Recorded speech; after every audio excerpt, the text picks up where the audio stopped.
Perhaps we need some outside universal threat to make us recognize this common bound.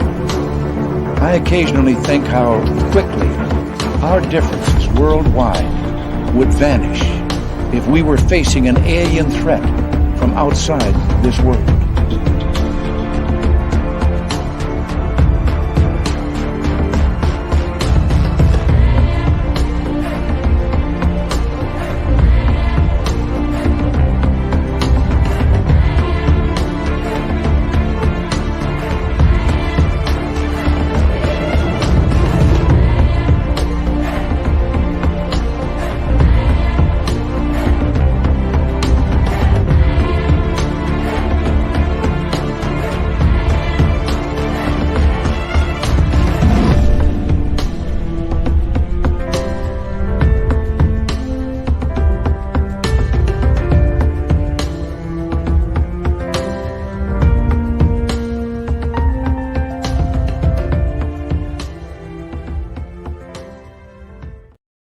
Good evening and welcome to a brand new week of Spaced Out Radio. Tonight, a shortened week, as I am here tonight and tomorrow. And then Rob G on Wednesday before we head to Reno for the SOR fan party. And so we are glad to have Jeff Woolwine here. We're talking UFOs over Arizona. Now, this is a different take tonight. It's going to be really interesting with what he has found. All right, let us say hello to each and every one of you because, well, where'd it go? Where'd the list go? Let's see here. Yeah. I don't have the list, but I know Race Fan was in the gold medal position. Michael Morris with a silver. Robert Lamoth taking home the bronze medal tonight. Chris 716, James Horn, Eternity Eternal, and Brown Dwarf. Nice to see you all. And Lisa C, Paul the Foss, Lee the B, thank you for coming on in. Stephanie Kenny Blankenship and Luscious Jewels, nice to have you here. Woo Am I? Nice to see you again. Woo Am I will be signing autographs after the show. Line up to the left of the studio, if you don't mind, to the left of the studio. Continuing on, Human Carl is here. Human Carl is a wonderful veteran of the United States Air Force. Thank you, Human Carl, for your great service. Let us say hello to Cosmic Joe, Phyllis Boucher Perry, John Lamb, Lisa C., Les Paul Holland, strumming away in Australia. Thank you all for coming on in. Gory Tiger, Major Lee, and Joanne, thank you all for coming on in. Number 17 in your program, starting at left wing from Stockholm, Sweden, Lars Janssen. Lars Janssen, everybody. Nina Williams, how you doing? Ginger Turtle, Deidre, S. Vermet, Operation Shutdown, and Noble Patrick, thank you for joining us. Hi there, Thomas Rock. Good to see you. Pixie Lara, how's the purple hair? Give us an update. Excuse me. Paula Foss, nice to have you here. And Cosmic Joe, thank you for kicking off the Super Chat tonight. The Super Chat is a wonderful way to support what we do on this show on a nightly basis. Jeff, I got you. All right. You just pop back in. And who else is here? George Jetson, Doubleday, and Deer Slayer. Thank you for joining us. Millennium, my man. What happened to your Leafs, Millennium? What happened to your Leafs? You know what I got to say to you, bud? 67. 67. Phil the Stalker and Aloha Dave, how are you? Good to have you both here. Al Garay over on Twitch, just heading out of the gym right now. He's got his headphones on, listening in after doing leg presses at 1,035 pounds tonight. He did it 18 times. Melvin, Skip to Malou, good morning to you. And who's next on our list? Ozzy is here. W. Decker's back. W. Decker will be signing autographs after the show as well. Line up to the right of the studio, if you don't mind. To the right of the studio. Sweet Donna C., Susan Alloway, Gizmo, Marty Burback. Thank you all for coming on in. Rono, how are you, buddy? Beelzebrad has a devil put aside for me. Good to see you. Super Crazy, Paramarv. And who's next on the list? Doug Shelby is here. The Doug Shelby has arrived, which means we can officially start this show. Continuing on with our roll call, Matthew Gutka. Good to have you here. And Jennifer, Chris.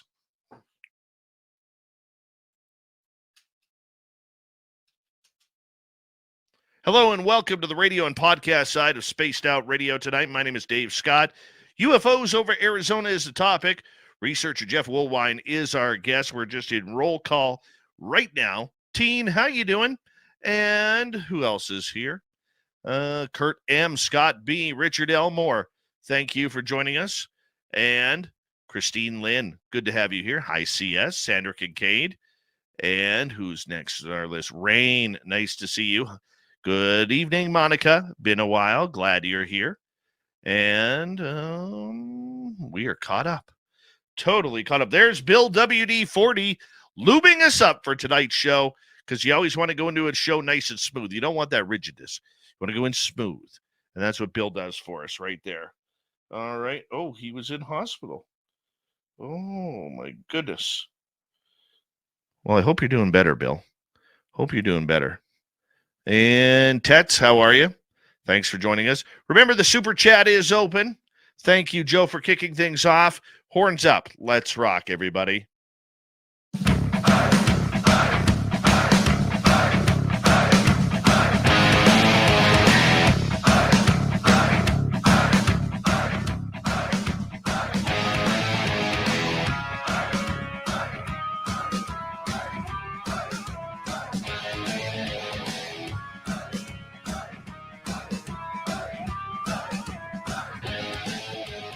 From the mountains of central British Columbia to you listening around the world, this, my friends, is Spaced Out Radio.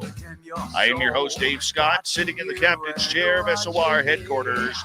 We welcome you to tonight's show on our terrestrial affiliates around North America, digitally on Odyssey Radio, TalkStream Live, and KPNL. All of our archives are free. Join us at youtube.com/Spaced Out Radio. Do old Davey the favor, hit that subscribe button. You can follow us on X at Spaced Out Radio, Instagram at Spaced Out Radio Show, and on Patreon in the Space Travelers Club. Our website, spacedoutradio.com. We have a plethora of features for you. Rock out to Bumblefoot, read the news wire, check out our swag as well.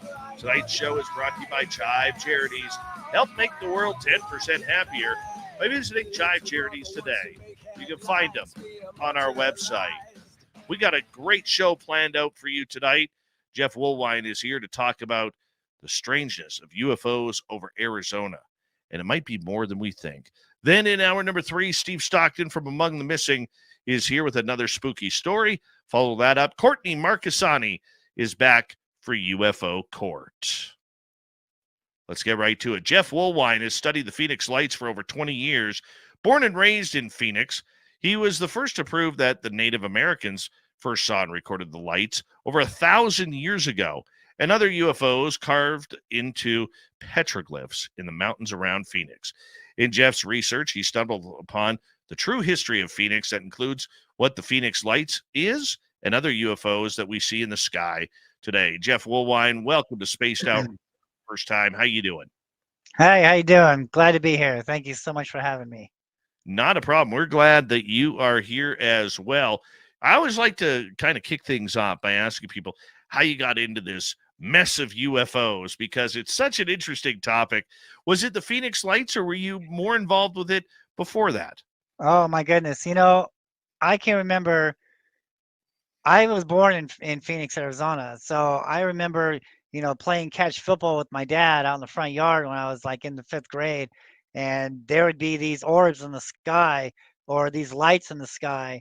And I'd go to school the next day and I was telling my friend about it, who happened to be a Native American boy. And I'm like, did you see those lights last night in the sky? And he's like, oh, yeah, my grandfather says those lights live in the mountains over there. And he points to the White Tank Mountains on the west side of Phoenix. And it's because I was seeing these things so much that I wanted to find out exactly what was going on just for my own self. So I love archaeology, I love history, and I went at this Phoenix Lights phenomenon with a different mindset, and I got some incredible answers to my questions that I would have never have found if I didn't go hunting. And I believe that I have uncovered some stuff by accident investigating the Phoenix Lights. At what point did you decide that you wanted to be a UFO researcher, looking into where this all was going, what this story was all about? Holy cow! Like I said before, yeah, I've been seeing them in the sky. So not only for my own curiosity, but it just seemed like I was living in the hot spot. I was living right there in Phoenix, and so yeah, I was studying the Phoenix Lights. I was studying history and archaeology at least 10 years before I started, actually diving into the Phoenix Lights and UFOs. Um, and I saw a news report where the lights were back in 2004, the summer of 2004. And, following the reports, watching the reports over the years, I learned that the lights were mostly hanging out on the east side of Phoenix, where Mesa is, and on the east side of a mountain called South Mountain. And so I just went on a hunch. I saw the news report. I knew the lights were back, so I went on a hunch. I moved out there. I went to go hunt these things down, and boy, it didn't take long, and they showed me exactly where to go. Wow, okay. So at this point, did you know what they were? Did you think they were aliens? Do you think they were something else? Or were you just in awe of what you were seeing in the sky? So that's a great question. I love that question. So I was going down the same road, right? So don't get me wrong. Uh, Aliens, technology, spaceships, that's great. I have an open mind to that. I'm open to that. As a matter of fact, I have seen some things in the sky that could resemble a craft. I've seen a black triangle in the sky. It flew over South Mountain. Was that a spaceship? Could be. But the evidence that I was collecting over the years was taking me down another road, saying, wait a minute, this is something completely different. This was in 2005 when I started really studying this stuff. In 2004, I'm filming lights. I must have at least 150 sightings of the Phoenix Lights on the east side of South Mountain, and of course, I made the news. And this was before Ancient Aliens. This was before UFO Hunter Show. This was before Skinwalker Ranch. This is in 2005, and so I'm up on South Mountain. Um, and I'm learning about the rock art. I'm learning about the petroglyphs. And of course, in 2004, the big conspiracy here in Phoenix was the 1997 Phoenix Lights was flares, right? Everyone was seeing flares. Well, after doing about 5 news reports in Phoenix, and they actually got the Davis-Monthan Air Force Base involved with my sightings because everybody else was seeing these things too. So they got the Air Force involved about 150 miles away from Phoenix, Arizona, in Tucson, Arizona. And they're trying to say that we were seeing flares. Well, that was a bunch of malarkey. And so studying, excuse me, studying the UFOs, it just seemed like, mountains, right? Mountains was the key. So I was like, you know what? This is 2005 January. I'm moving to South Mountain, and I moved to South Mountain on the east side, and not only to hike the mountain, to survive the shot. I lived there for about 3 years, and I saw some incredible stuff. And while I was filming these things, I was going up there on the mountain, understanding the rock art, understanding the petroglyphs, taking photographs. Because that first time, man, I see something come out of the sky and it goes down there on South Mountain, right? I filmed it. I saw it. I know it was there. So the next day I go out there looking for some kind of evidence. I'm looking for a crop circle. I'm looking for some kind of burnt mark. I'm looking for some kind of evidence that a spaceship landed out there, right? Because I saw it. I filmed it. I'm in the exact same spot where that thing went down yesterday. What do I see? I see a petroglyph carved on a boulder of a stick figure man looking up at the exact same thing that I filmed the day before. So that intrigued me. So during my research in 2004, I remember, I don't believe that anything is like by chance. I believe everything happens for a reason. Do I believe in coincidences? Not really. I believe everything happens for a reason. Well, everything just kind of fell into place. And what I mean by that is, I'm watching TV, and then all of a sudden, this show comes up on the public access channel on Channel 8, and it's a Native American gentleman from the Pueblo Indian Art Museum, an Indian museum in Phoenix, Arizona. And he's up there on South Mountain, right? This is 2004 when I'm watching this program. And he's talking about the petroglyphs up there on the mountain. And the people who were with him was asking questions. And they're like, well, this stick figure, man, looks like there's something above his head there. And he quickly turns around and says, yes, that is the part of our interpretations here, is that our ancestors saw and recorded things and carved them on the rocks in the sky. Wait a minute, what? Okay, wait a minute. So this is 2004, right? The 1997 Phoenix Lights happened in 1997, but no one's looking into the Native American idea about this. No one's looking into any of the history of Phoenix, to try to get some possible answers. They would rather go on stuff, that no one has really looked into before. So that's what I decided to do in 2005. I moved to the mountain to try to get a better understanding, a better look. And lo and behold, I see that rock art out there, and so that makes me think. Wait a minute, let me call this guy up from the Indian Museum there. And I told him, I was interested in the rock art. Told him I saw him on TV, but I didn't tell him exactly what I was doing yet because I didn't know how he was gonna, take it. I didn't want to scare him away. But I just told him, look, saw you on Channel 8. I'm interested in the rock art. Can you take me up on South Mountain and teach me the rock art? Well, we met out there. We spent a few hours out there, and I tell you what, he's talking about these spiral doorways, and he's talking about spirits of the earth and the sky, and he's talking about a lot of stuff that at the time didn't make sense, right? Because we're still looking at, we're looking for crafts, we're looking for spaceships, And so when he's telling me about these spirals, and these spirals represents their symbols for doorways, right? So South Mountain has about 60% of the rock art up there are spiral doorways, and it's more oriented towards the east. Matter of fact, uh, the east side of South Mountain is more older than the west side. And there's more petroglyphs on the east side of South Mountain, and they're mostly spirals representing doorways.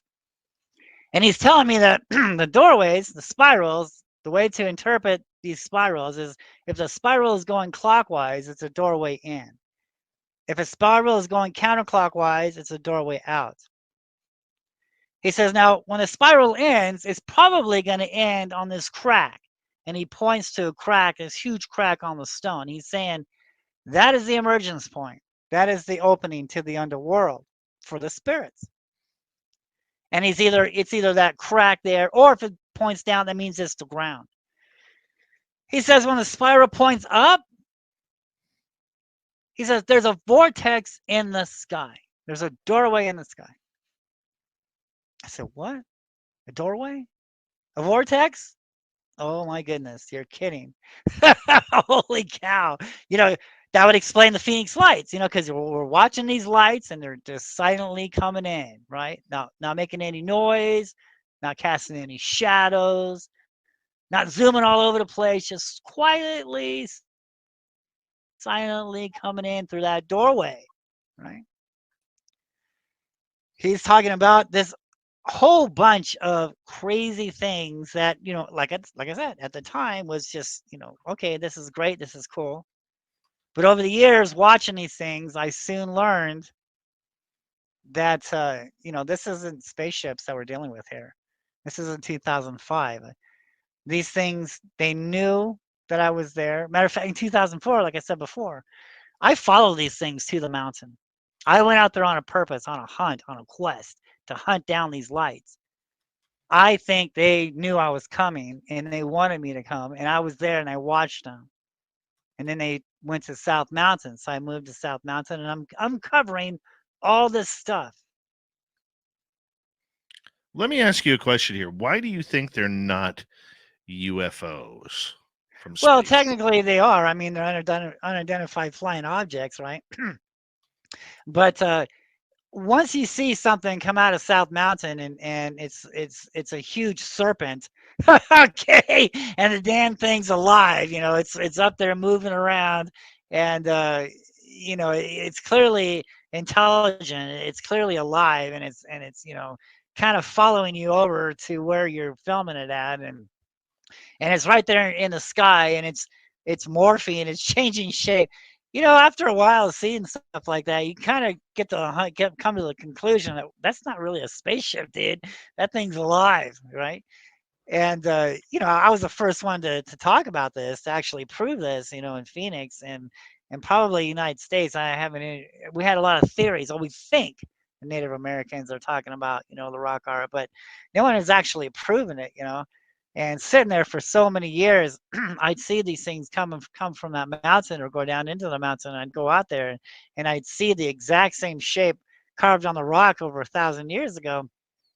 It really makes me wonder, so but there's so much history that we can go into if you like. Your interest in this has been, full of passion and full of research, trying to figure out what is actually going on. A lot of people, such as myself, don't really carry a camera. Yes, we have cameras on our phones and everything, but we're not really researchers. We're enthusiasts who are hoping to have some sort of sighting.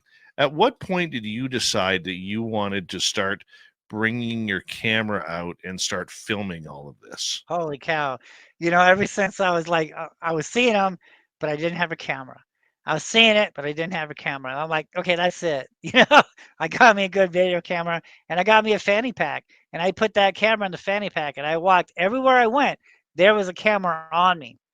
So because you never knew, at the time when these things were going to show up, so you always wanted to be ready. So I always, carried a video camera with me, and it's best to use video cameras when you're filming these things. Not cell phones.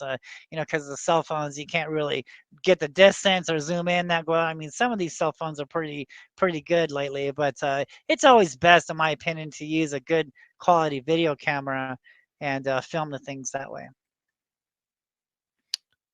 Did you know much about videography and what to do? No, no, no, everything was new. I came into this, I nobody taught me anything. This was all, you know, just I'm out. I know when I'm seeing something. I want to know what it is. Get a camera. Let's go on a hunt. Let's do some serious research here. Hiking South Mountain, understanding the petroglyphs. I had a Native American, who worked at the museum in Phoenix, explain to me about the petroglyphs. And it was funny too, because like after we were all done, he we get back down and off the mountain, and that's when I kind of sprung it on him. I'm like, "Are you familiar with the Phoenix Lights?" And he's like, "Oh yeah, there was somebody on the news, a few months ago talking about these things." And I said, "Yeah, that was me." He goes, "That was you?" And I said, "Yeah." I said, "I have this theory that I'm working on, that this rock art out here in the Valley of the Sun has something to do with the things that we're seeing in the skies today." Whoo, boy, when I said that, shut it all down. Shut it all down. He did not want to talk to me anymore. I soon realized that I stumbled across something uh, that was taboo, that was not meant to know about. I mean, it's one thing to talk about these things and talk about how there's vortexes in the sky and how there's emergence points into the underworld. But for someone to actually come to you and say, "Look, I've seen it and I've recorded it and I'm documenting it," that's a little bit different. So, and over the years, talking with a lot of tribal leaders, some will talk to you, some won't. Some will just push you away. This is not something, in my studies, we're not really supposed to know about these things. So this is taboo. This is this is a very tough, touchy subject, and it has everything to do with their history. And we can go into that also if you like. Oh, we'll get more into it. We got about 4 minutes to go before we have to go to break at the bottom of the hour. Researcher Jeff Woolwine is our guest tonight on Spaced Out Radio. Have you figured out what a UFO is yet in the over 20 years of research? Oh my goodness. Yeah. Oh yeah. So like, I mean, I think there's two different types that we're dealing with here. There are types that people report, crafts, aliens, flying saucers, and then we have the second report of what history says these things are. And what we're actually seeing here. Not crafts, but just lights or strange looking things up there that doesn't act quite normal. It's not really like a flying saucer. It's something alive, right? And that's what we're going to go into tonight. We're going to talk about the history on what's carved on South Mountain. And there is such a huge history that goes on with everything, especially involving First Nations, American Indians, and their elaborate history that we've seemed to push out of the way. And we will get into that. When did you start tying the two together, that there was something in between, that we weren't paying attention to? When I first saw this, what I like to call a crooked snake. It was a crooked snake. Hard to show you without the video. Came off South Mountain, and then a few, weeks later, I found the petroglyph of two Native Americans looking up at the exact same thing that I filmed, weeks before. So I mean, the first one was cool, but once everything kind of fell into your lap there, you're looking at all this footage and you're looking at all this data, and you're going, wow, this is something completely different. Like I said, I'm going down this road, but the evidence is taking me down another road, a completely different story than what the archaeologists and what the history books talk about. Phoenix, Arizona, talk about the Hohokam Indians. It's a completely different story. The mountains around the Valley of the Sun are actually sacred scrolls of prehistoric photographs of, in my opinion, UFO sightings. In my opinion, and looking at the evidence here, it's overwhelming evidence, man.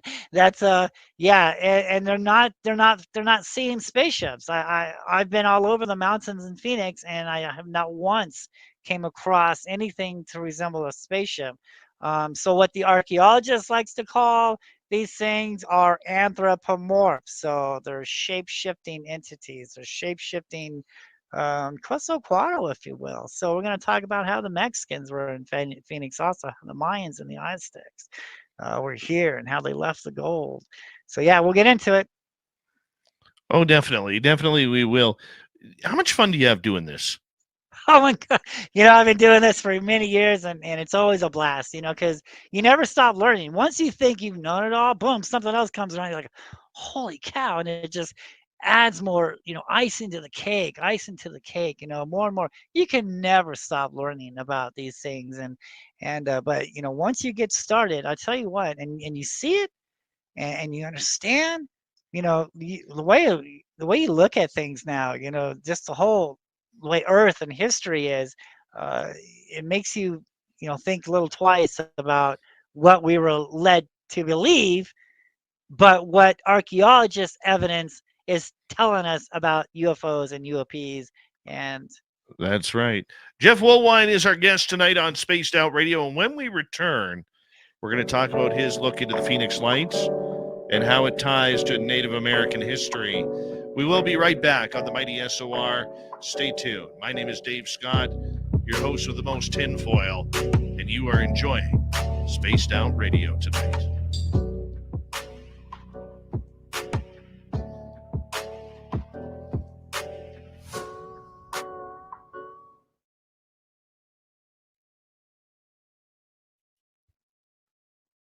All right, we're clear. Cool.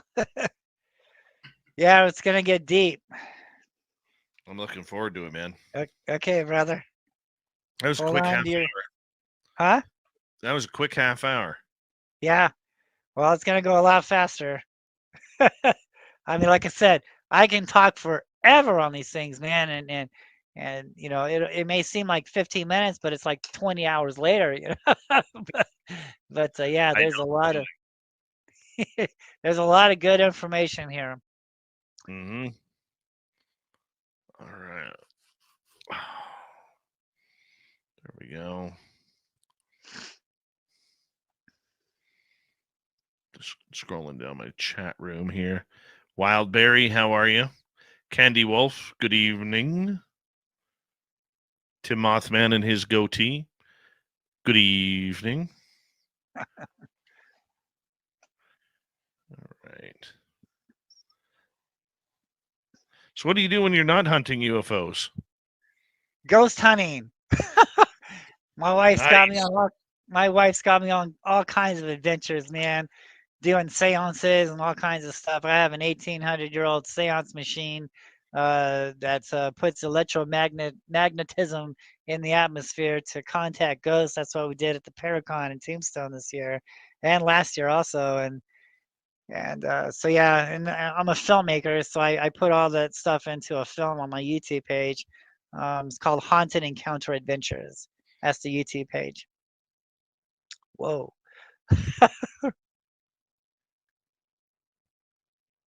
Where'd you go? There we go. There you go. Kicked myself out there accidentally. Okay. Yeah.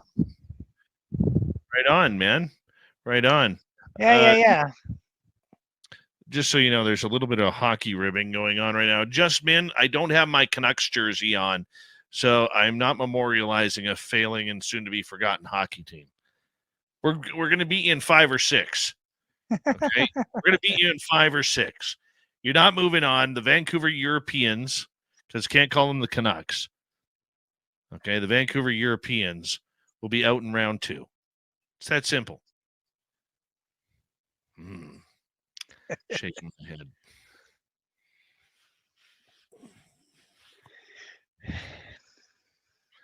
This is going to go on for about another 10, 12 days.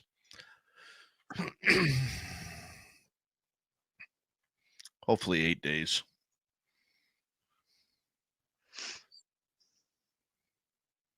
Dieter says, this topic is awesome. You're a great speaker, Jeff. Thank you. Thank you. Hi, Jessica S. T-Bone, my man, you heard me. You heard me. Right here, T-Bone. Right there. Take a look, buddy. Take a look right there.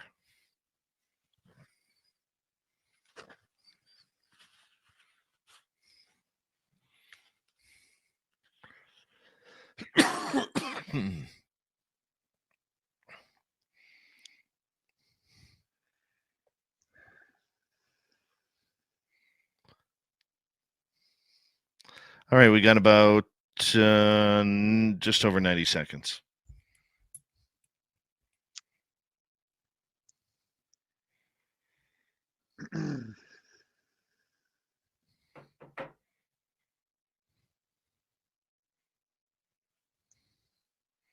Guardian Jackpot, welcome. How you doing?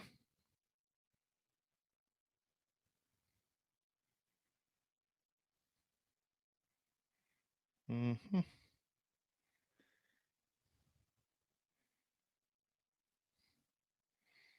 All right, we got about just over a minute here.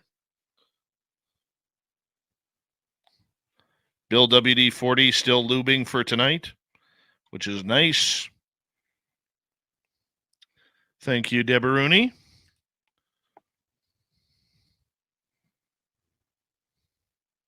Thank you to Deboruni, T-Bone, W. Decker, and Joe for the amazing super chats tonight. Very much appreciate your love and support of Spaced Out Radio. And where are we here?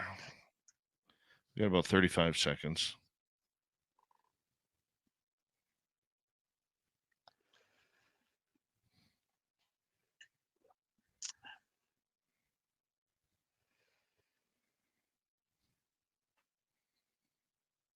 Don't forget you can shop at our Spaced Out Radio store. We do not have ugly swag, people. Nothing ugly there. You can wear our stuff in public and be proud of it. And remember, this is a short week as we are making our way to Reno, Nevada for the SOR fan party. Wish you all could be there. And here we go.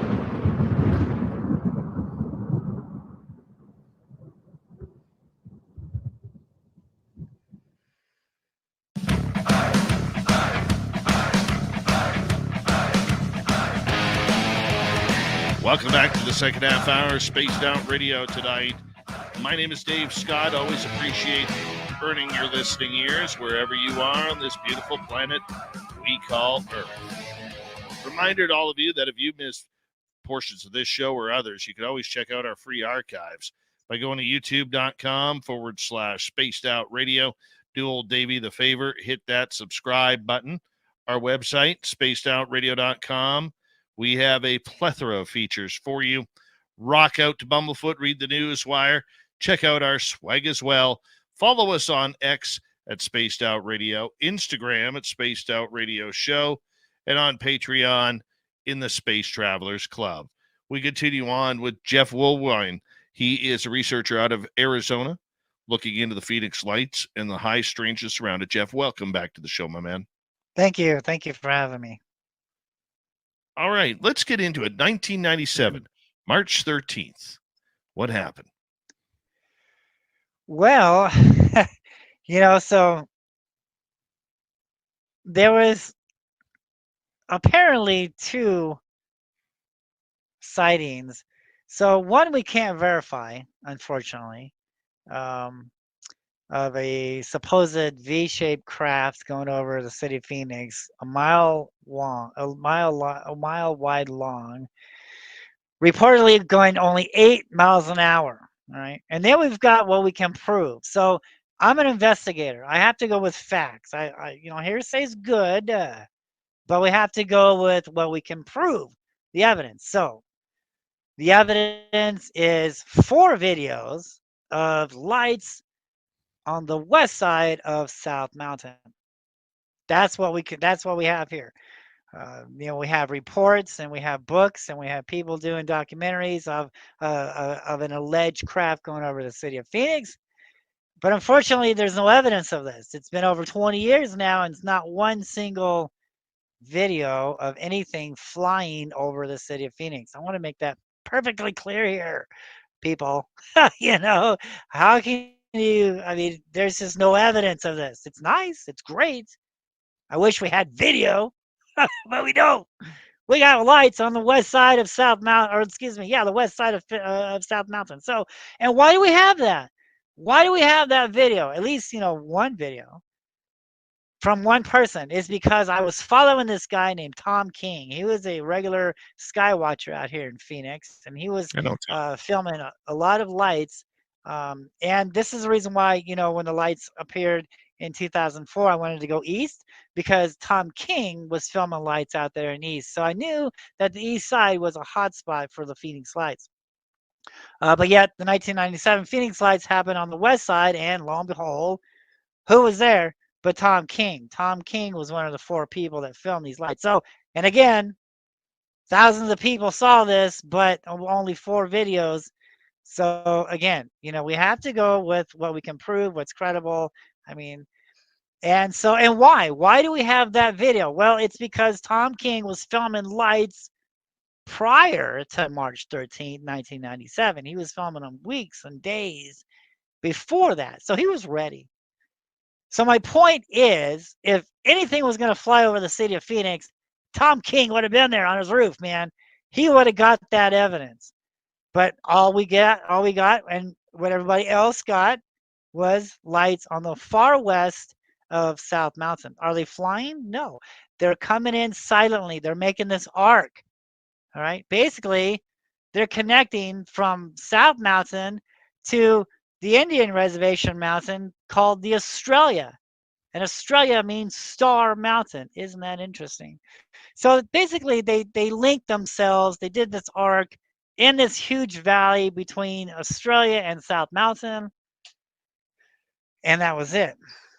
And lo and behold, in my book, I show on how the exact same type of ark was carved over 1,000 years ago by the Hohokam Indians. So this isn't anything new.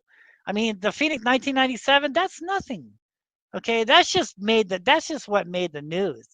This stuff has been going on for thousands of years here in the Valley of the Sun, here on South Mountain. It's nothing new. This phenomenon is nothing new in the world's history. These things have always been with us. Okay, if they've always been with us, actually, I'm going to get into that a little bit later. Are you skeptical that the Phoenix Lights was a boomerang? Well, there's no evidence of that. And the more research I've done, because I've seen the lights personally up close, and I've seen what they look like in the daytime. All right. And there is no evidence of a craft. There is no evidence of a spaceship. In my opinion, in my studies and watching this phenomenon for years, I'm convinced that each light, each being in the sky is a living being, is a living creature, is a living entity. And it's not nuts and bolts, but that's the thing. That's the creature. That is the being. And, much like the firefly lights up. Well, that's how these things were created, especially when they're hanging around energy sources like fault lines such as South Mountain. So we're getting ahead of ourselves. So whenever you would like me to go into the history of everything, let me know. Well, I just want a couple more questions about the Phoenix Lights, because when you say something that's, people are so sensitive to this one, and I think that when you say something that we aren't sure what it was, that there is no proof. I would say that the 4 videos do show a lot of proof, even though you don't really see a craft. Right. Oh yeah, we got evidence. We got the lights out there. Sure, they're in a formation. But I filmed formations on the east side of South Mountain also. I got triangles. I got lightning bolts. I got big arcs. And does that mean that's a spaceship? No. What does history say? What does the petroglyphs say? Well, the petroglyphs say that each light is the being, is the entity. There's nothing connected in the middle. It's not some cloaked craft. Each light is the entity, is the being itself. Okay, so uh, explain your theory then about each light being its own different entity.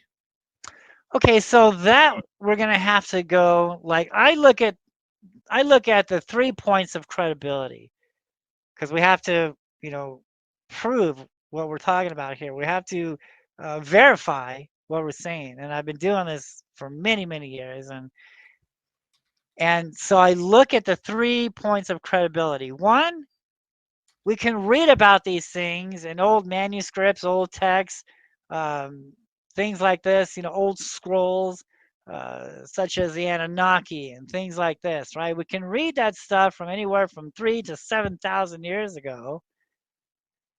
And then we can go on these mountains here in the United States, and not only here, but all over the world. We go to some of these holy mountains and we see the prehistoric photographs of what these ancient scrolls are talking about, right? There's a second credibility there. The third credibility is now we're seeing them. We are seeing the exact same thing that has been carved on the rock over 1,000 years ago, and that has been talked about from 3 to 7,000 years ago, give or take, by other tribes of races around the world who had no contact with each other whatsoever. But they're carving and they're telling the exact same types of stories all over the world. I agree that the fact that we don't pay enough attention over to what the First Nations or American Indians are saying in regards to the phenomenon. I think they're a lot more in tune than what we give them credit for. So, how did you start your study in looking into the indigenous aspect of this? Okay, so in South Mountain in 2005 in January, I moved to South Mountain just to get some day shots. And it all started with that black orb. Went down there on the mountain. I went out there the next day. I saw the petroglyph of a guy looking up at the exact same type of orb that I filmed the day before. It just kept rolling and rolling and rolling. I would sit there and I wouldn't leave my kitchen window. I'm up on a third story apartment, and I've got my camera facing South Mountain for 3 years. All right. If anything was going to get past me, it's because I'm in the bathroom or I'm sleeping. All right. I'm there. My camera's ready. I'm ready to go. And if I'm not there, I'm up on the mountain, understanding the rock art, understanding the history, and finding the real history of Phoenix. And once, I mean, I filmed an orb, and then I filmed a crooked snake, and then I filmed something else, this weird looking thing that's carved over there. And then I called the Native American from the museum, the tribal leader to teach me about these things. And it all fell into place. And 2004 making the news of the Phoenix Lights. Now 2005, I'm bringing my evidence because the city archaeologist, right? Of course, I'm an investigator. I have to investigate the city archaeologist, and his team was up there on South Mountain for only 5 years. All right, my research went 15 years, okay, on South Mountain, but the archaeologist and his team only spent 5 years on South Mountain, and they made this little book, right? And they didn't take photographs of the petroglyphs, and if they did, it's really small, so you can't really understand, can't see what you're looking at. But they drew what they wanted you to see. All right. So the petroglyphs in the archaeologist's book drawings doesn't necessarily mean that it's the exact same thing that's carved on the rock. Because I'm finding petroglyphs of the stick figure man with the elongated skulls, much like we find in Peru. So that's up on South Mountain. But the archaeologist, he draws a little normal head, not in a long elongated head like it's carved on the rocks. That's just one example. There's a lot of stuff there that he doesn't talk about, such as Aztec carvings, Mayan carvings, sacrificing altars, okay, um, possible tombs, things that are buried up there on South Mountain. So yeah, so that first year, I'm finding a lot of stuff, and my path now is getting deeper and deeper and deeper, and heading away from what everybody else is thinking, but I'm going into the truth here.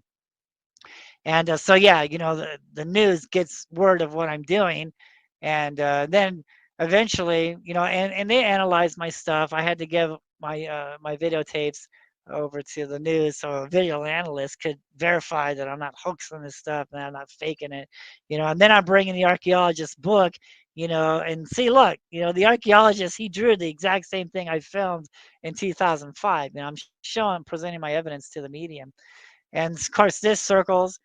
And back then, Pat Uskert, a wonderful guy, awesome guy, Pat Uskert from the UFO Hunter Show, before the UFO Hunter Show was created, he was in Phoenix on a project that was once called, not everybody knows this, the UFO Hunter Show was originally named UFO Road Trip.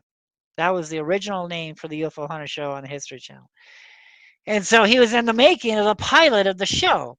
And so while we were doing that, he found out what I was doing, and I took him up on South Mountain, and we talked about the glyphs.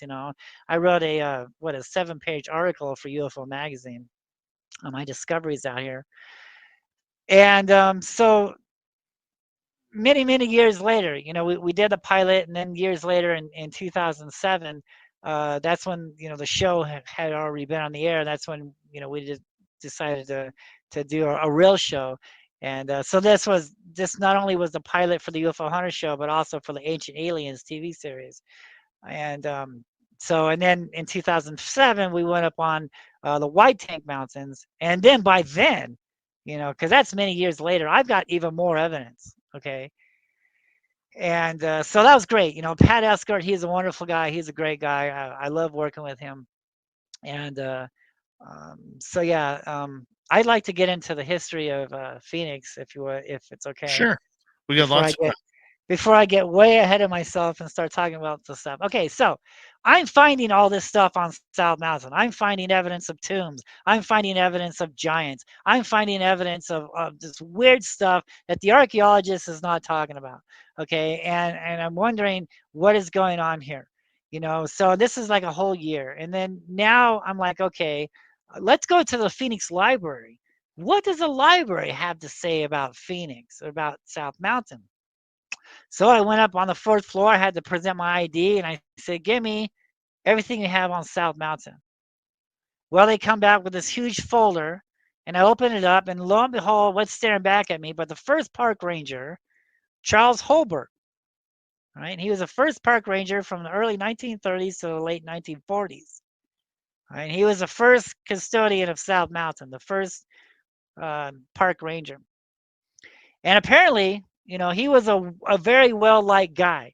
And the Native Americans then at that time entrusted Charles and was telling Charles who the Hohokam people were. Let's look at what the Hohokam people are. So the Hohokam was the first Native Americans who first settled in the Valley of the Sun, roughly about anywhere from 1200 to some would even say about 1300 years ago, give or take. And so they were masters of the canal systems. They were the best canal makers here in the world at that time. And so the archaeologist wants us to believe, that they were here for 1,000 years. They never went to war with anybody. They were just a peace-loving people making pots and having a happy family. And then all of a sudden, they, decided to leave this area after 1,000 years and go somewhere else. They migrated because it got too hot. Well, that's what we're led to believe. That's what the storybooks tell us. That's what the archaeologist is telling us. But no one's asking the question, okay, they left, but where'd they go? All right. So when you and I move, we take our belongings with us. But yet the Hohokam people didn't.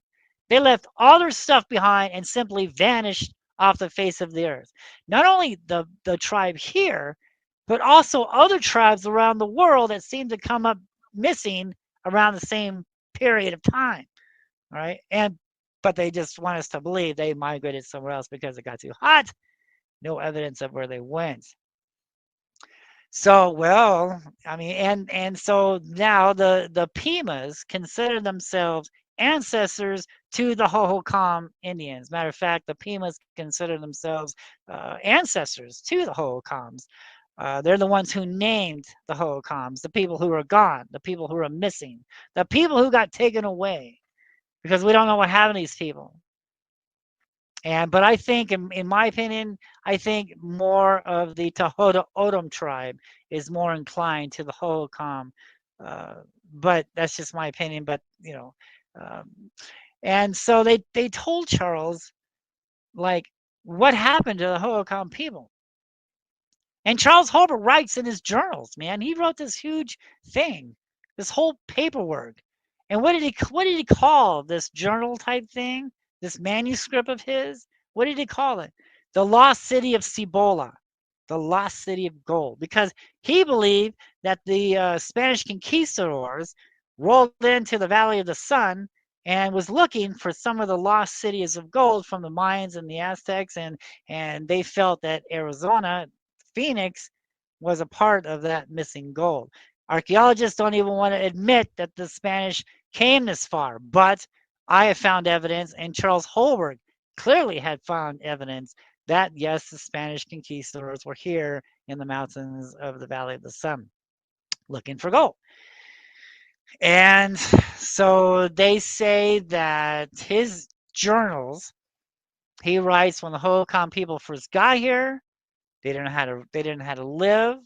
So the spirits of the earth and sky came up out of the sand world, down from the heavens, and they taught these people how to survive, how to live. As a matter of fact, some of these Hopi tribes. Some of their legends say that they learned how to weave their baskets by watching Spider Woman in the sky weave her web, and that's how they learned how to weave the baskets. Well, much like here, so these people didn't know how to survive, they didn't know how to live, so these things taught these people how to survive. And it wasn't a it wasn't a desert landscape. It was a tropical like landscape in that time period, and evidence of waterfalls, great waterfalls coming down the sides of South Mountain and other mountains around the valley. There was a lot of water here. It wasn't a dried up desert as it is now. And so that was cool for about 1,000 years until one day, and there was sacrificing going on also. Charles Holbrook goes to write that other tribes from around the nations, from all parts of everywhere, used to gather here in Phoenix, Arizona, on South Mountain. And South Mountain wasn't called South Mountain; it was called Mount Sepoa, Mountain of Mercy. And they would perform sacrifice on this mountain. The exact same stuff that we find in Mexico is happening here in Phoenix, Arizona. I mean, why not? I mean, back in the day, Arizona was a part of Mexico. So it only makes sense that the Mexicans would come and migrate this way. And why would they come to this valley? Well, just like in the beginning, I followed the lights to the mountain. That's what led me to South Mountain. Is I followed the lights. The lights were going in that direction, going towards the mountain. I followed them. I think the Hohokam Indians followed these lights too, to this sacred mountain now called South Mountain, formerly Mount Sepoa. And so they would perform sacrifice, and all these nations would bring. Charles Holbrook goes on to write a handful of gold for a handful of corn, right? And you know what? Charles Holbrook, he just wasn't just like this normal everyday custodian, uh, park ranger. I mean, I found files in my research of this guy from not only California, but Utah and New Mexico. I mean, this guy was a famous dude, right? And there's files I can't even get into. The files are locked and concealed. And I think I know the reason why is because when he's up there on South Mountain, the Native Americans are telling him how there's gold tombs left from the Mayans and the Aztecs on South Mountain, and he's showing these people, he's showing him, where these gold tombs are. And in his son's writing, I found his son's book after his father had passed away, and his son writes on how he used to watch his father chase people away from digging up the gold on South Mountain. So it was a big thing back in the day. And so the sacrificing was going on until one day the sacrificing stops, right? For reasons unknown. And that's when things started to dry up, started to desolate. The water stopped flowing. Everything was dying. The people are yelling at their elders. Why did you stop the sacrifice? You have upsetted the gods. You have upsetted the Phoenix Lights. You have upsetted these Quetzalcoatls, this feathered serpent in the sky. They're angry with us. Why did you stop the sacrifice? Story goes on to say, now some say that the devil came from the east and took these people away. And there's evidence of petroglyphs. The petroglyph shows six-figure men being picked up by orbs of light in the sky, carried off into the heavens. And while this was going on, there were survivors to this, right? They were watching what's going on in the hidden caves. Charles Holbrook writes this in his journals that's been tucked away in the Phoenix Library for 80 years. No one has talked about this story in 80 years, but there it is. There's the evidence in the Phoenix Library, and it's talking about the Mayans and the Aztecs and the sacrificing and the gold that's up on South Mountain, right? The exact same stuff that I'm finding on South Mountain. I'm finding evidence of all this. So there's my holy grail. I'm like, oh my God. The first year I'm finding this stuff, but it's just my word. Where's the evidence? The archaeologist isn't talking about this. But lo and behold, I do some digging, and I find this whole story about the first park ranger. And he goes on to say that, okay, we can wait for the next Hold that thought, because we're going to go to break here at the top of the hour. Interesting history lesson from Jeff Woolwine looking into UFOs and their history over Arizona. It's getting interesting, everybody. We'll be right back on Spaced Out Radio with hour number 2 next.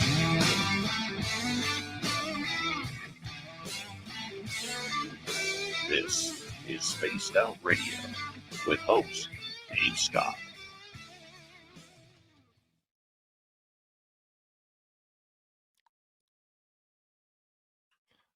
Right on, man. Right on. This is awesome. All right, I'm going to put you back in the green room. We got about 5.5 minutes here. I'm just going to take a quick break. We'll be right back. All right. Okay. Okay. So just store you back here. I'll be right back, everybody. It's going to be a good hour, too. If you have questions, put them in capital letters. I'll get them to Jeff in the next hour. Go Oilers.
All right.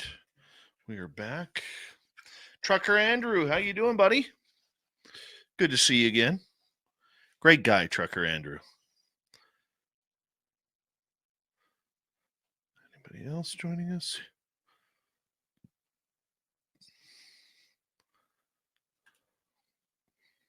Jeff Steve Garvey, good to see you. He'll hit a home run for you.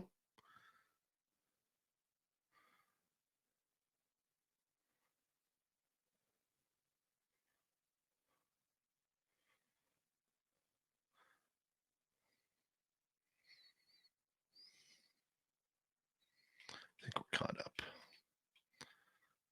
All right.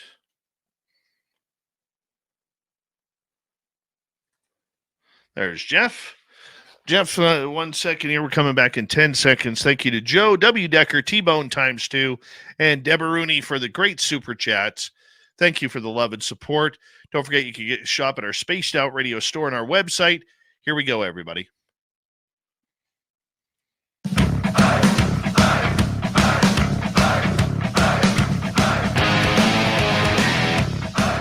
Here comes hour number 2 of Spaced Out Radio tonight. My name is Dave Scott. Thank you so much for joining us. We very much appreciate earning your listening ears. Hello to everyone listening in on our terrestrial affiliates around North America. We really do appreciate your love and support. And the Desert Clam has set the password for tonight in the SOR Space Travelers Club. What do you got for us tonight, Clam? Parablepsis. Parablepsis is your password. Use it wisely, space travelers, as the Clam sets a password each and every night right here on Spaced Out Radio. Our website, spacedoutradio.com. We have a plethora of features for you. Rock out to Bumblefoot, read the news wire, check out our swag as well. Follow us on X at Spaced Out Radio, Instagram at Spaced Out Radio Show, and on Patreon in the Space Travelers Club. Here we go. Jeff Woolwine is here. UFOs over Phoenix, Arizona. How are they happening? What are they? Are they biological? Are they historical? Are they a combination of everything else? Jeff, thank you so much for being here. Thank you. Thank you so much for having me. All right. You're talking about the history and how it ties into American Indian history with the petroglyphs that have been found on the mountains around and outside of Phoenix. I mean, this is pretty incredible stuff where they show pictures of what looks to be aliens, what looks to be spaceships. What's your thoughts? Continue. Well, as I mentioned earlier, there's really no evidence of aliens. There's really no evidence of spaceships. I believe what we're dealing with is something that's more or less alive, living creatures, living entities. In my studies and travels and watching this and studying what's going on here and understanding the folklore, if you will, of the legends of these things, I'm really tend to believe that these things aren't from outer space, but more inner space. I believe that these things have always been with us. This isn't anything new. Um, this is their planet too. Okay, they have always been here. And so in my story earlier, this is all from Charles Holberg. So it was when basically in a fast nutshell, the last time man interacted with the Phoenix Lights, they disappeared from history. Okay, this is what history is telling us. This is what the rock art is telling us. This is what oral tradition is telling us from the Native Americans who reluctantly want to talk about this because this is scary stuff. In my opinion, this is the reason why the government will never tell us what's really going on. Because, I mean, people understand technology, spaceships, why not? We made spaceships to reach the moon, and we have drones driving around on Mars. We're used to that. We understand that. So we can accept that. But when it comes to something different, right? Another living creature, another living organism. I wouldn't even go that far. I don't even think these things have organs. These things are like a type of supernatural type of stuff Right? They're able to shapeshift. They're able to morph, just like what the Native Americans have been telling us all these years. Right? These things shapeshift. They morph, but they also have the power and the capabilities to absorb themselves into the mountains, into the stones here, and to come through vortexes in the sky, right? And this is what the Native Americans is telling us, not only through oral tradition, but through their rock art also.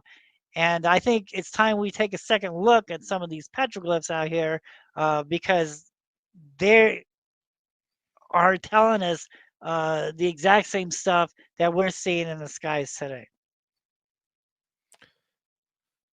Do you believe then, if these are entities that have been here a long time, do you believe that they are some sort of interdimensional or time traveler? What do you think they are? That's a good question. No one has really, we don't know when they come and go from these doorways, at least in the sky. So I can tell you about the underworld. So the natives tell us that the emergence point into the underworld, we've heard about this through, ancient times. We all know about the underworld. And this is the reason why the Phoenix Lights and all these other beings, creatures, visit this mountain, is because what's under the mountain. So in 2004, remember I'm telling you that I'm filming the lights on the east side. I'm filming them in a specific spot all the time. These lights are right there in the same spot. Either they come in silently and move very slowly, and then they go over to that spot and then they disappear. More lights come in, they move over to that spot and disappear. Well, what's in that spot? It's an electrical power plant. And this power plant is going down into the fault line of South Mountain. So in my studies, when I found this folder a year later in the Phoenix Library, I opened it, I found a map that when the first pilgrims got here to the valley, they mapped out all the canal systems here in Phoenix, and also all the places where the Native Americans had villages like hogans and stuff. And that area right now where the power plant sits today, those of you who are in Phoenix, I'm talking about the power plant on Ray Road. Go check it out, man. It's a hot spot to see these lights. But back in the day, when they made this map, they called that area the dead. Why would you call that area back then the dead? Well, was there a possible graveyard there? That's interesting too, because on the whole east side of South Mountain, now we see houses and golf courses, right? Right. But back then, those were graveyards, those were cemeteries. This is a big secret here, that now these golf courses and some of these houses are actually on burial grounds from the Hohokam Indians. And that area right there where the lights were happening at, over that power plant, was called the Dead. I believe back then, that is where they performed their sacrifice at to the Phoenix Lights. The Phoenix Lights used to visit this area. Why? Because of the energy.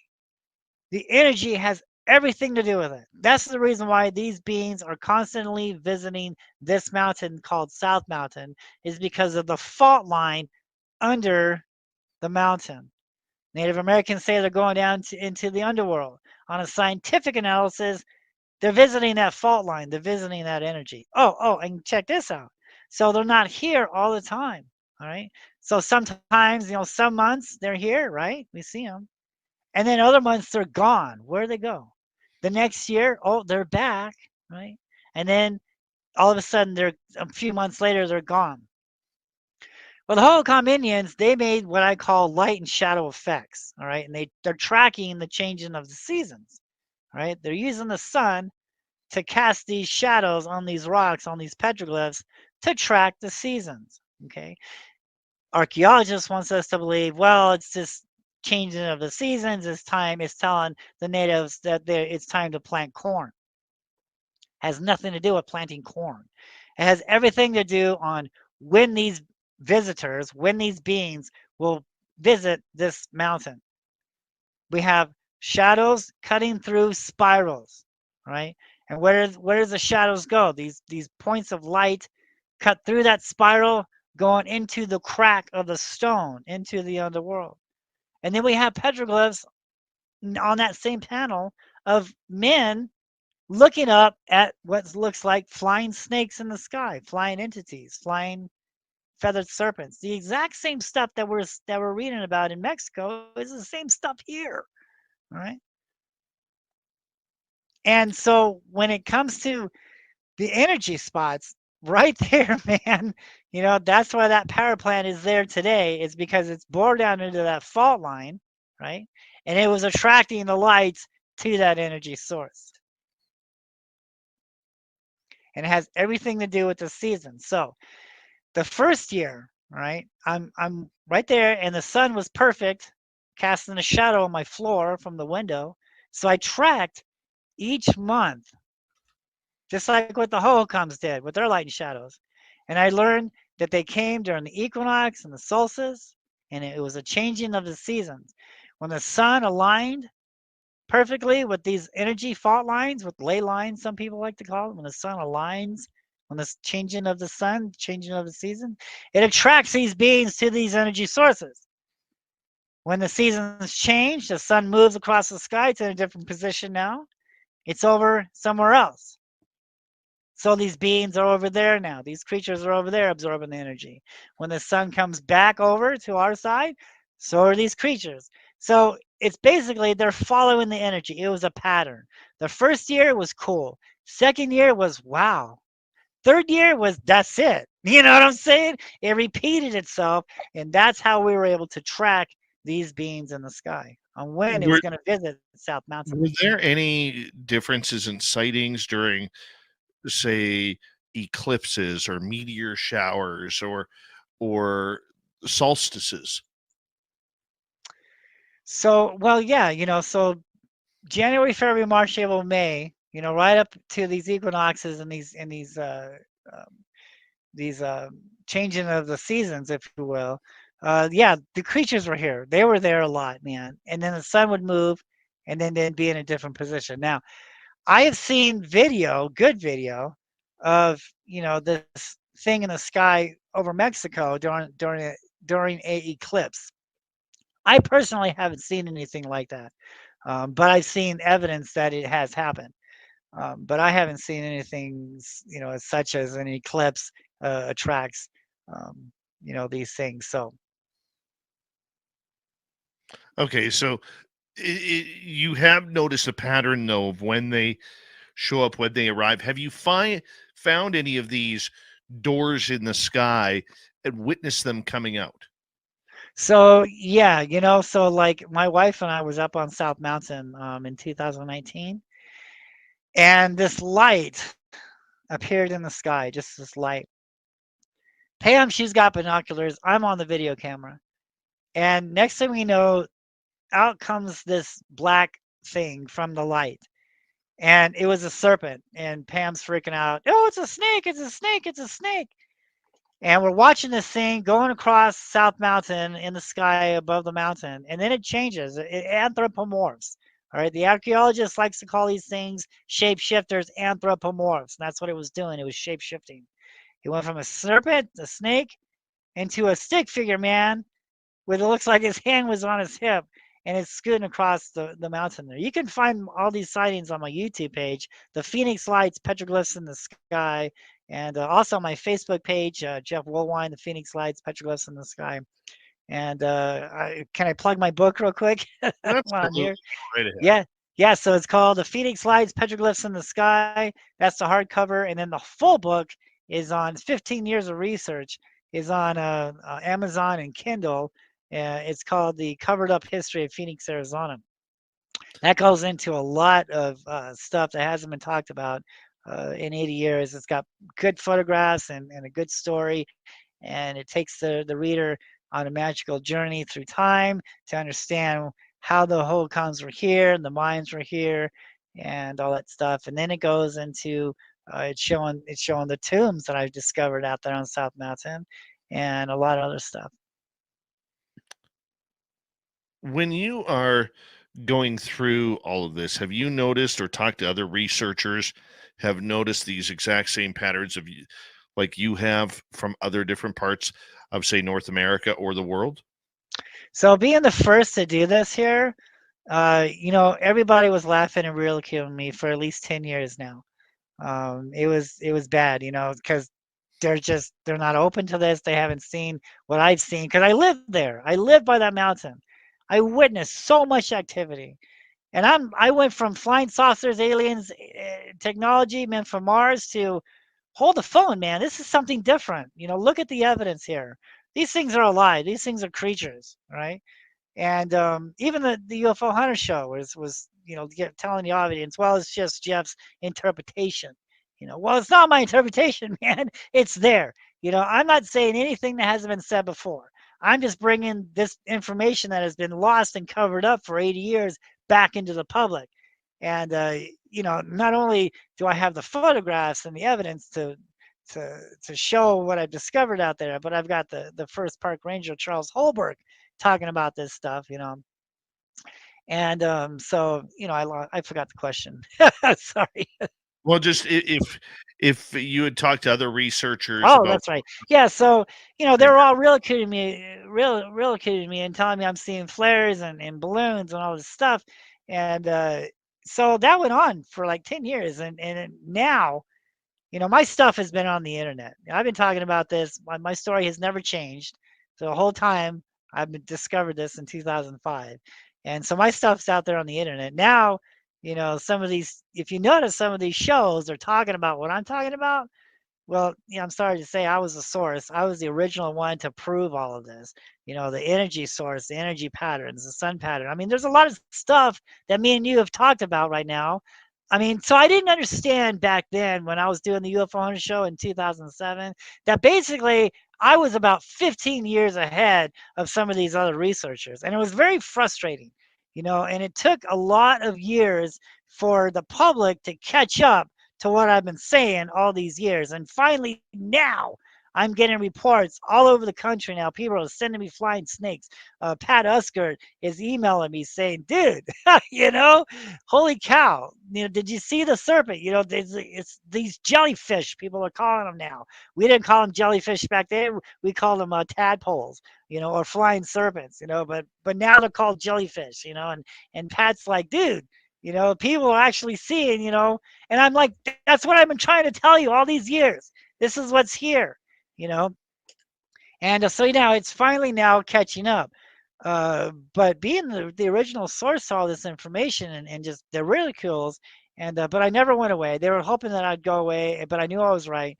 I crossed my T's, I dotted my I's. I have all my facts. All right, I have tons of evidence. So I knew that I was correct on this, and I haven't gone away, and I'm not going away, and I'm not making any money off of this. So all the books and stuff, that's not going to me. I'm not making any money off the books. I just did a UFO show in Tombstone, Arizona. The ticket sales went back to Tombstone. So I'm not in it for the money. I'm not in it for the fame. I'm in it to get this information out. And why did I do this? Is because I wanted to know for my own self. I'm seeing them in the sky. I want to know what's going on. I'm not going to take the word of somebody trying to sell me a book or sell me a movie. I'm going to go out there and investigate this on myself, for my own self.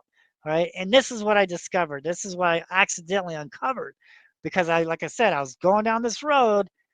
But man, the evidence is hitting me in in the face, man, and taking me down this other road. And I'm sorry, I have to go with where the credibility lies at. I have to go where the credibility exists and what we can prove. Hearsay is fine. We need to have evidence now. And I believe I have discovered a lot of evidence when it comes to the history of Phoenix, Arizona, how the mines were here, how there's gold tombs up there, how some would say there's evidence of giants being here. I mean, this is deep. All right. When you really look down into all of this, okay, I'm sorry. I don't know how you guys feel about all of this, but I believe personally this is biblical stuff. I'm not talking about religion, right? I'm talking about when we look at this book and we read it, right? And we look at it as a history book of the world, It tells us what these things are. Okay. And when we read that and then we go up on the mountains and we see the exact same stuff that these biblical scrolls are talking about, and now we're seeing them for our own eyes. That's the 3 points of credibility there, folks. That's the pyramid of credibility, and that's where the evidence is. So we have to look at the history. And that's why I said that when some of these elders that I'm talking to about this is taboo stuff. This is serious stuff, right? This is scary stuff.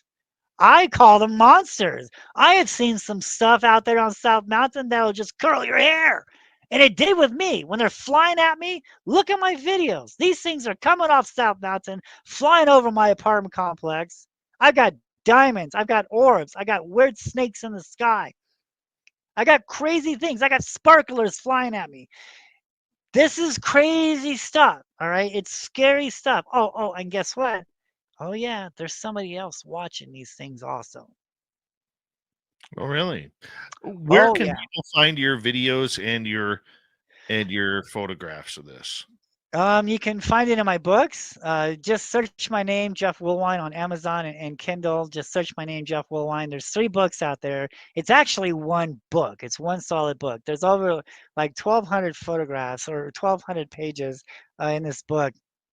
The publishers only wanted to do the movie part. The rest of the story is all in Kindle form.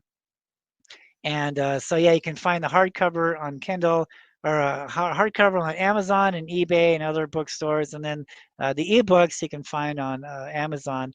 And you can get a hold of me on Jeff Woolwine, Petroglyphs in the Sky, on my Facebook account. And just search my name on the internet. There's all kinds of stuff. I've been doing this for years. I just did an interview for A&E called "The Proof Is Out There." It should air sometime this year. I can't wait for that to come out. Like I said, I've done UFO Hunter Show. I've done True TV. I've done all these other TV appearances. So yeah, this information is getting out there. It's just very slow. All right, it's very slow, and it's frustrating. Because you saw them and you witnessed and you discovered all this stuff. But you're just so far ahead, man. You got to kick back and relax. And I was getting so frustrated. I'm like, look at the evidence here. Look what I'm presenting here. I'm not just making this up. You know, look at it. You know, but it's the society and the public. They have to see it from themselves to understand. And now they finally are. And I'm just glad. I'm happy because this is what I've been saying all along. And I wanted to get this information out there, and I really appreciate you having me on the show so we could talk about this. And I love this stuff. I love history, and I believe I covered something that wasn't meant to be uncovered. Okay, let's put it that way. And yeah. No, I think that's great. As we got about a minute to go here before we have to go to break. In the next half hour, Jeff, I want to take some audience questions. We got a ton of them that are saved up for you, and people would like to ask away to you if you don't mind. But I find this relatively interesting. I got to tell you, when I saw a black triangle once a few years ago, I actually watched it disappear into one of these doors in the sky. And it was absolutely incredible watching it, like it flew into a door and disappearing as it Absolutely. it's Yeah. an amazing, amazing feat. So I agree with a lot of what you were saying in your research, and I think it's healthy. Jeff, I'm going to get you to hold on right there. Jeff Woolwine is our guest. We have him until the top of the hour here on Spaced Out Radio. When we return, we will get to audience questions, which is always fun here because we love the audience participation. Spaced Out Radio. My name is Dave Scott, and we will be right back.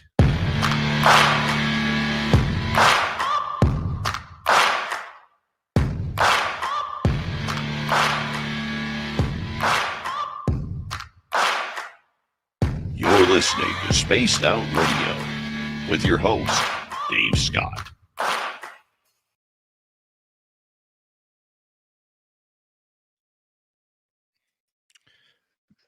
Flying on by.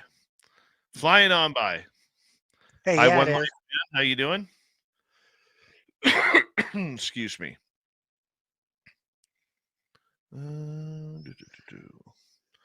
Yeah, we got a ton of questions here for you. Oh, cool. Yeah.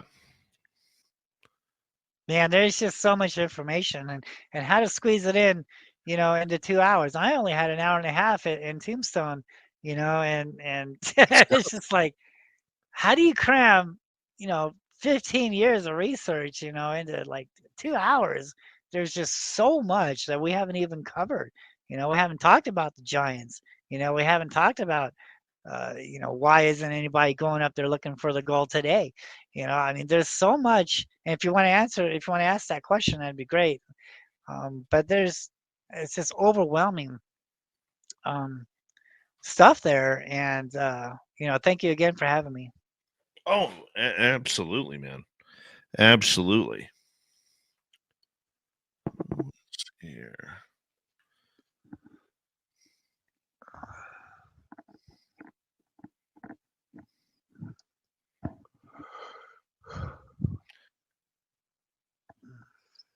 It's a lot of fun, man.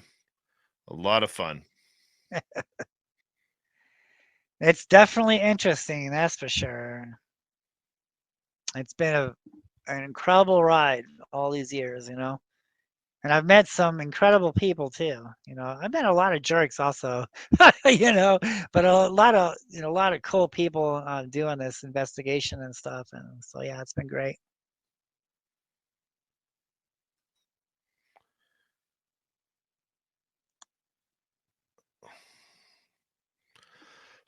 Excuse me.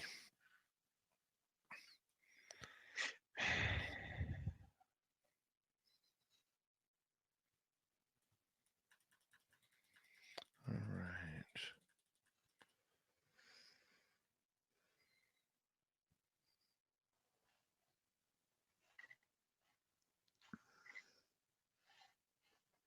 All right. Big thank you tonight to T-Bone times 2, W. Decker, Joe, and Deborah Rooney for the great super chat. Very much appreciate the love and support. So thank you very, very much.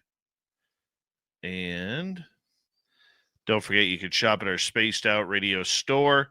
We do not have ugly swag, people. No ugly swag. So make sure you check it on out because it's fun. We got fun stuff there. Lots of people very thankful you were here tonight, Jeff. Thank you. Appreciate that.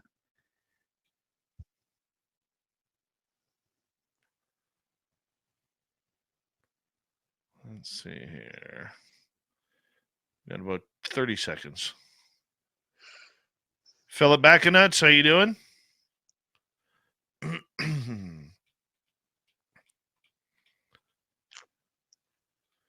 Flat 6, thank you for that great super chat as well. Very much appreciate it.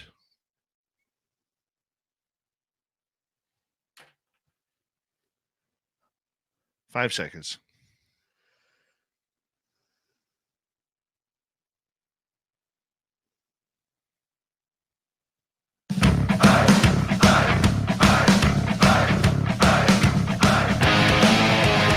Here we go in the second half of Spaced Out Radio tonight. Good to have you with us. My name is Dave Scott. Very much appreciate hurting your listening ears. Reminder to all of you that if you've missed portions of this show or others, we always got our archives for free. You can listen to them on any major podcast network. We're at youtube.com/Spaced Out Radio. Our website, spacedoutradio.com. We have a plethora of features for you. Rock out to Bumblefoot, read the news wire. Check out our swag as well. Follow us on X at Spaced Out Radio, Instagram at Spaced Out Radio Show, and on Patreon in the Space Travelers Club. Final time tonight, we say hello to Jeff Woolwine, and we're going to get to a bunch of audience questions here as he looks into UFOs over Arizona. Jeff, thank you so much for being here. Do me a favor once again here, just to let people know where they can find your book and your podcast YouTube channel. So you can find me on YouTube. It's called The Phoenix Lights, Petroglyphs in the Sky. It's all one word, Petroglyphs in the Sky. And find me on Facebook, Jeff Woolwine, Petroglyphs in the Sky. And find my books on Amazon Kindle. um, and just search my name, and you'll find the information. And if you have any UFO stories or anything that you want to talk about, contact me. I'd love to talk about it. And if you have any UFO sightings, I also do my own little UFO show, the Phoenix Lights Petroglyphs in the Sky on YouTube and Facebook. So thank you. All right, let's move on here. Let's get to some audience questions here. Start off with Paramarv. March 97 Phoenix Lights incident has been mentioned a few times tonight, but I never hear about the one 6 months later in September 97. Do you have any info or comparison to be made between them? That doesn't surprise me. I haven't seen anything that I can remember. I mean, like I said, I was filming these things in 2004, and a lot. So these things are always there on South Mountain. So it's basically the same thing. Like I said before, in my opinion, and watching and studying and what the Native Americans say about these things and what the petroglyphs are depicting, these things are creatures. These things is a type of living entity. There's no spaceships or crafts involved or technology. When you see 5 lights out there, you're looking at 5 living entities, 5 living creatures. And so there's a lot who don't understand this yet. But I had to wait 15 years, so I might have to wait another 15 years for some to understand this. But in my opinion, in studying this and seeing it on a regular basis, it's the same thing. So it's been going on for thousands of years. All right, let's go to Richard. On what basis do you conclude that the Phoenix Lights are living entities? So my own observation of them, my own seeing them, not only at nighttime but during the day to see what these things look like, and these things are clearly alive. When you see my film, my films, because I have hundreds of sightings, these things are morphing, they're shape shifting. This is way before, like I was filming this stuff in 2005, and I'm saying, look, flying serpents, Quetzalcoatl, you know, this is it. This is what's happening here, and there's a lot that hasn't seen, this yet, and um, just the Native American point of view, what they say, and what the rock art says, and what we see in the skies today. Uh, there's just overwhelming evidence, and because people don't understand this, because this has been covered up. This hasn't been talked about in 80 years. Like I said before, people understand technology, spaceships, crafts. We get that. We understand that. Okay, we can relate to that, right? But when it comes to something different, and because these things is what resulted in mankind's downfall last time when they dealt with the Phoenix Lights, because that's what it is. That's the secret here. Last time man interacted with the Phoenix Lights, they disappeared, man. They disappeared in history. Okay, that is the big secret here. That is the big cover up. That's why they never tell you what is really going on here. They were gonna they're going to the new cover up now is spaceships technology, because everyone's seeing them, right? We're seeing a lot of them now. So now the government is forced to talk about them. So to ease everybody's mind, they're going to say, but they still haven't come out and said, well, we don't know if these are crafts. We don't know what it is. So now we're going to call it UAP, unidentified aerial phenomenon, right? So they're kind of telling you maybe these things aren't crafts, maybe these things are alive. Okay, but what about the history? All right, the history is saying that this is scary stuff, and the last time man interacted with these things, man disappeared. Okay, and that's the biggest conspiracy here. That's the biggest cover up of all time, in my opinion.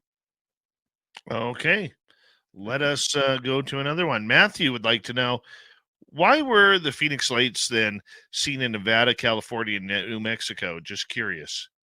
Okay, so remember, they didn't fly, but they bounced from one energy source to the next. So they went to that mountain over there, then they came to this mountain, then they went to South Mountain, and then they went to another mountain. So it's basically they're absorbing the energy, as they go. So that's the reason why, well, I saw them in Mexico and I saw them here. all these people saw the same stuff, but it doesn't necessarily mean that it flew over, Arizona. They just bounced from one mountain to the next mountain to the next mountain. All right, here we go with another question. Let's go to T-Bone. Jeff, do you believe in sky creatures? Oh, absolutely. That's what I think that we're seeing now. So yeah, there's living creatures, living entities. If we're on the same page here, these things are alive. They're shape shifting. They're morphing. They're not acting the way things are supposed to be, like the way we understand the way things work. These things are clearly alive. This is another entity being here that's among us, and in my opinion, has always been here. All right, let's continue on. Let's go to Rich. When you've seen what you've seen, what phenomena came afterwards or government officials? Okay, so good question. So earlier I mentioned that there was somebody else watching these things too, and there is. So in 2004, I'm filming the lights on Mesa Community College. Okay, I'm up there on a set of bleachers. All right, overlooking the city, overlooking the trees, overlooking the buildings to get a clear line of sight. So I'm up there on the bleachers at Mesa Community College. So I'm filming these lights right over that power plant on Ray Road on the east side of South Mountain. So I'm noticing little white airplanes. Okay, and they're circling about a couple thousand feet up. All right, and they're circling up there above this area, above this power plant, all right? And these lights slowly come in, okay? Some of them come off about maybe a mile or two out, and they slowly moving ever so slowly, not to be noticed, not making any sounds, not casting any shadows. Where are they going? Over that power plant, all right? They sit over that power plant, absorbing that energy, then they disappear, all right? Then more come in, okay? It's magical. It's a magical thing to watch. It's so crazy. It's so cool because you're seeing it and you're just not understanding what's going on, but it's there, right? And they're right over that power plant, all right? And now what's going on? These airplanes, they see it too, okay? And at first I thought, wow, this is great. Someone else is documenting this too. Someone else is watching this. They know these things are here. I'm not crazy. These things are really here because those airplanes are going out after them. They want to get pictures, right? Here come the airplanes. But as soon as those airplanes get towards those lights are disappearing. They're going away. Those airplanes are coming in and they circle right where those lights were, right? And then they go back up and the airplanes circle and they wait. Here come back the lights. So after watching this for many of nights, I soon came to the conclusion that they're not here to see them, to investigate them, but they're actually there to try to shoo them out of the area, try to make them move, to try to get them away from that power plant. They're zooming them after them, trying to scare them and get them away from that area. Sometimes it works. Sometimes those lights do cooperate. They disappear. Airplanes come in. But then other times, those lights are like, nope, I'm not moving, dude. You're not going to scare me this time. So those airplanes come in and they just circle. That's all they can do. And then they get scared and the airplanes leave, right? So after I'm making the news, okay, that pinpoints where I'm at, right? So that attracted the people watching the airplanes, right? So now they're not just watching the lights, they're watching me too, all right? And they would watch me come out of my apartment, right? Drive over there, set up my equipment. These airplanes are watching me. They're watching my apartment. Now they're watching me set up. Now they're watching me watch the lights. And that was it. Okay. There was somebody else watching these things, and now they're watching me also. 2005, I moved to South Mountain. Not only am I seeing white airplanes now, yeah, but yes, black helicopters. And yes, I have documented all of this. I have filmed this. Okay. These helicopters are circling South Mountain. All right. They're there. Right. And so over the years, I pinpointed where these things were coming and going from on South Mountain. I call them doorways. Right. There's a doorway there. There's a doorway there. There's a doorway there. Right. So I'm watching all these doorways over the years of investigating these things. So are these helicopters. So are these airplanes. All right. So I filmed this flying serpent come off South Mountain. I took it to the news. It made the news. All right. Now I told the helicopter where I'm at. So this helicopter went, and this happened early in the morning. All right. I'm the only one that saw where that serpent came out of. I'm the only one that saw what canyon, right, that thing came out of on the mountain. But yet this helicopter went there 3 times. He went to check that area out 3 times, and then he went to check out some of these doors that I was already watching. Then he went to other doors that I had no idea that was there. I'm like, oh, cool, thanks, helicopter. I'll watch this area too. So he went all these doorways, but he went right back to the area where that serpent came out of, and then he turned around and he's looking at me now. There's a lot of videos where these helicopters are, I don't know if they're trying to intimidate me or what, but sometimes they fly at me, right over my apartment. Sometimes they would follow me when I'm up on South Mountain investigating the glyphs. So yeah, there is somebody else watching these things too, and they've been watching them way before I came around. So now they're watching me now. So yeah, but yeah, there is somebody out there, and you have to pay attention, right? I want people to do this. If you can't come to the mountain, then I bring the mountain to you through my books and photographs. You be the judge. You check this out. I want you to come to South Mountain in Phoenix, Arizona, and look at what I found. Look at what I discovered. You be the judge. You get out there, do what I did, watch this mountain for at least a year. It's a very long and process, and you got to have a lot of patience and a lot of dedication. And if you do, you will see it too. I promise you. If I can do this, so can you. If you want to watch for these things, the best thing, my advice, is find a mountain that has spirals on it. All right. So not all mountains are sacred. Only the ones with spirals and anthropomorphs. Those are the places, that's the source to where these things are.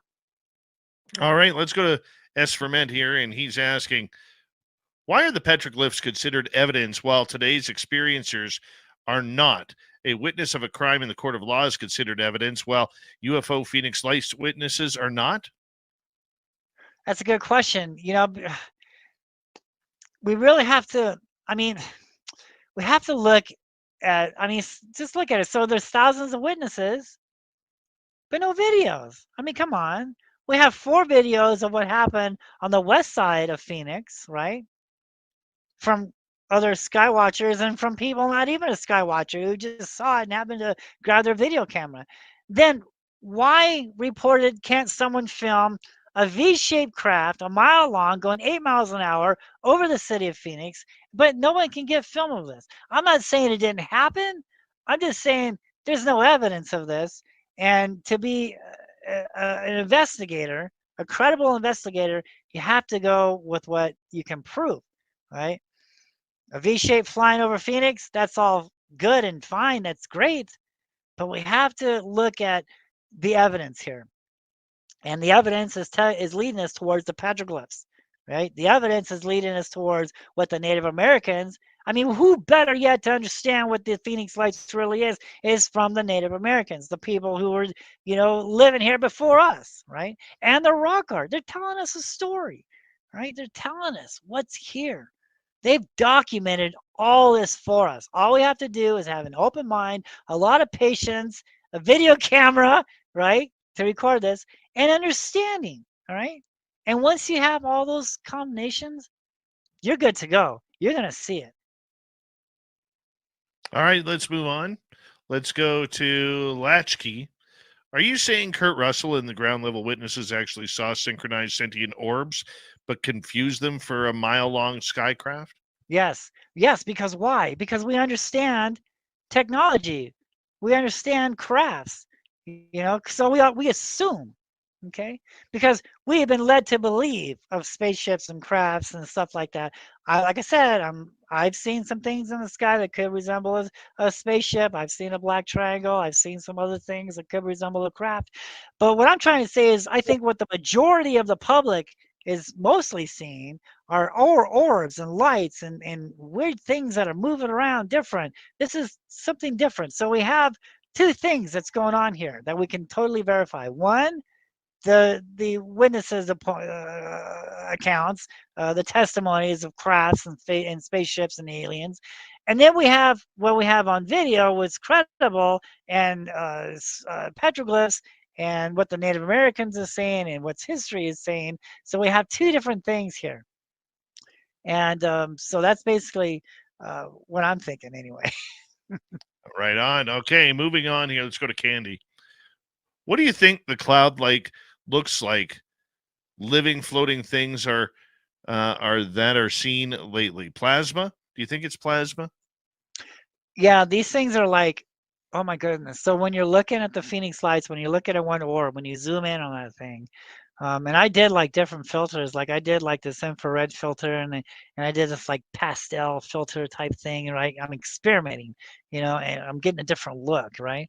And you can clearly see, man, this thing's pulsating. It's plasma, it's energy, it's alive. It knows who's watching it, who's not. That's why they're being so stealthy, you know, and not letting everybody know that they're here. But they are here, and they're here to absorb the energy. But they're being secretive. But then sometimes I've learned that sometimes they want to be seen. You know what I mean? So they'll do a mass sighting, and everybody will see them. That'll make the news. But then you won't see them for a while until everybody forgets about them, and then they start to come back, right? So they want to let people know that they're here, but not to alarm anybody. And why isn't that? Why aren't they making contact with us? You ask. Because it's not time yet. So when we look at history, all right, when we look at history, so some natives say that we've had these many worlds, right? First, second, third world. Some say we're in the fourth, getting ready to enter the fifth. So all these times the world changes, the world ends through fire or ice or water, flood. Mankind survives, and these things are there to help and guide them or to mislead them into thinking that these are, their gods. And so uh, nobody knows when the time is to come when mankind will need these things once again to survive. But they know the time is getting closer. Look at the world today. Look how crazy things are getting. So if something was to happen where there's no food, there's no water, there's the air is full of radiation, they're going to see these lights. The survivors to this are going to see these lights in the sky. One's going to come down. He's going to anthropomorph, just like what the natives been telling us for hundreds of years, just like what the petroglyphs are telling us, right? He's going to change. He's going to look like a human, right? He's going to say, look what I can do for you. I'm the one you've been waiting for, right? I can clean up the air. I can clean up the water. I can clean up the food. Worship me, right? And that's the big secret here. Okay. So these things, look at all the evidence that we have. Look at the Mayans. Look at all this other stuff, right? Where they were performing sacrifices to the gods in the sky, to the flying serpent, the Quetzalcoatl. Man, I'm telling you, that's what we're dealing with today. All right. And they're setting the stage for mankind to once again need them to survive, right? That's the secret here. All right, let's move on to another one as we got about 3 minutes here. Let's go to Cosmic Joe. Would you go on the space arcs to another galaxy or stay behind? Oh my. So you're talking like the Twilight Zone to serve man. I mean, I don't know, man. That's a good question. When it comes to these beings, these things, no, we need to stay away from them. These things are not good, but there are good ones. Okay, so some of these ancient scrolls, they tell us that the great creators, the supreme being, has used some of these creatures to help man in their journeys and their quests before. So there are good ones that do help man from the great spirit, uh, you know, requesting them to help them, and so that's another story and altogether. All right, let's sneak in one more here. Let's go to the unknown here. What do you mean as sparklers flying at you? There's a reason he's asking. Oh my goodness. So yeah, I guess that slipped. So yeah, so this creature, right? So this thing came down on the mountain, April 11th, I think it is, sometime in April in 2005. Go back and look at my archive videos. You'll see this thing, right? This red and black thing. It looks like a torso, right? And it's scooting across the landscape, right? It's scooting across the treetops, and then it disappears into like one of the hills there. And a few days later, right, I see that exact same type of torso looking thing come up out of South Mountain, right? It just came up out of the mountain like this, and it stayed there for a minute, and then it shot at me. Okay, and I'm got the video camera rolling. So this all happens very quick, very fast. I was watching it. As soon as I see it raising up from the mountain, I'm getting the camera ready. I'm turning it on. 1, 2, 3. The camera's warmed up. By the time the camera's been warmed up, it's shooting at me now, and it sparkles red, blue, green, yellow. Holy cow! It's flying right at me, and I'm looking down at the camera. I'm looking at the window, and the camera isn't picking up the sparks. The camera is only catching the colors, but my naked eye, that thing's man is sparkling at me, and it flies right over the window, changing, morphing, sparking. But if you analyze the video, if you go back and you slow it down, you can see little traces of sparks coming off that thing. So the camera did pick it up, but not as much as my naked eye did. And that's why I'm telling you that these things are monsters. All right, this is some scary stuff. This is okay. So if the city of Phoenix came out today and say, "Hey, guess what, people? The Phoenix Lights has something to do with the first people who lived there, who lived in this valley, disappearance. The Phoenix Lights had something to do with the missing holocron." How many people would really stay in that valley? If they actually came out and told you the truth, that yes, there's flying serpents, yes, there's flying diamonds and creatures and orbs and lights, and these things they're shape shifting, right? They're going in the mountains, they're coming in and out of doorways, they're absorbing energy, they're hanging over our power plants. How many people would actually stay there? That's the reason And why they will never tell you what's going on here And in on Phoenix. that note, Jeff Woolwine, welcome and thank you to Spaced Out Radio for coming on our show. Coming up next, Courtney Marcassani has UFO Court. Right before that, Steve Stockton from Among the Missing. You're listening to Spaced Out Radio with your host, Dave Scott.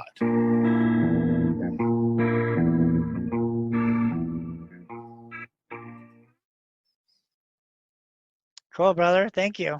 Thank you very much for coming on the show. Greatly What'd you, appreciate it. what'd you think? It was great. It's Great. different, huh? It's different, but good different. Not bad Yeah. different. Good different. Yeah, I thank you. Have a great night.